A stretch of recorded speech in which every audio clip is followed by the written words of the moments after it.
ನಾವು ಬಂದೋಬಸ್ತನ್ನು ಮಾಡ್ಕೊಂಡಿದ್ದೀವಿ. ಈಗಾಗಲೇ ಬಸ್ ಡಿಪೋ ಆಯಿತು, ಬಸ್ ಸ್ಟ್ಯಾಂಡ್ ಮತ್ತು ಎಂಟ್ರಿ ಎಕ್ಸಿಟ್ ಪಾಯಿಂಟ್ಗಳಲ್ಲಿ ಸಿಬ್ಬಂದಿ ವಿಕೆಟ್ಸ್ ಮತ್ತು ಪ್ಯಾಟ್ರೋಲಿಂಗ್ ಶಾಂತ ರೀತಿಯಿಂದ ವಾತಾವರಣ ಇದೆ. ಮತ್ತು ಕೆಲವು ವಾಹನಗಳಿಂದ ಯಾರು ಹೋಗ್ತಾ ಇದ್ದಾರೆ ನಾವು ಬಂದು ಸೆಕ್ಯೂರಿಟಿನ ಕೂಡ ಕೊಡ್ತಾ ಇದ್ದೀವಿ. ಮತ್ತು ಯಾರೂ ಕಾನೂನನ್ನು ಕೈ ಎತ್ಕೋಬಾರ್ದು ಅಂತ ನಿರ್ದಿಷ್ಟ ಆ ರೀತಿ ಏನೇ ಕಂಡು ಬಂದರೆ ನಮ್ಮ ಅಧಿಕಾರಿಗಳು ಕಟ್ಟುನಿಟ್ಟಿನ ಸೂಚನೆಗಳನ್ನು ಕೊಟ್ಟಿದ್ದೀವಿ. ಯಾರಾದರೂ ಕಾನೂನನ್ನು ಕೈ ಎತ್ಕೊಂಡ್ರು ಅದನ್ನು ನಿರ್ದಾಕ್ಷಿಣ್ಯ ಇಲ್ಲಿವರೆಗೆ ಯಾವ ರೀತಿ ಅತ್ಯಾಕ್ರಮವಾಗಿ ಬಂದ್ ಮಾಡುವಂಥದ್ದು ಅಥವಾ ಕಾನೂನು ಕೈ ಎತ್ಕೊಳ್ಳುವಂಥ ಘಟನೆ ಯಾವುದು ತಿಳಿದು ಬಸ್ ಮೂವ್ಮೆಂಟ್ ಆಗ್ತಾಯಿದೆ ಸರ್.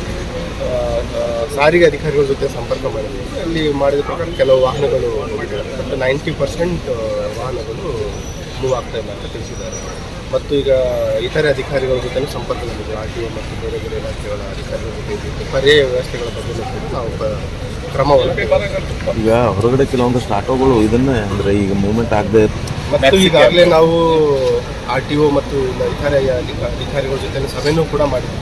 ಈ ಪ್ರೈವೇಟ್ ಕ್ಯಾಬ್ಸ್ ಇರ್ಬೋದು, ಪ್ರೈವೇಟ್ ಬಸ್ಸಸ್ಸು, ಆಟೋಗಳು ಯಾರೂ ಕೂಡ ಏನು ನಿಗದಿತ ದರ ಇದೆ ಅದರ ಬಿಟ್ಟು ಹೆಚ್ಚಿನ ದರ ತೆಗೆದುಕೊಳ್ಳುವಂತಿಲ್ಲ. ಮತ್ತು ಅಂಥದ್ದೇನೋ ಕಂಡು ಬಂದರೆ ಅವ್ರ ಮೇಲೂ ಕೂಡ ನಾವು ಕ್ರಮ ಕೈಗೊಳ್ತೀವಿ.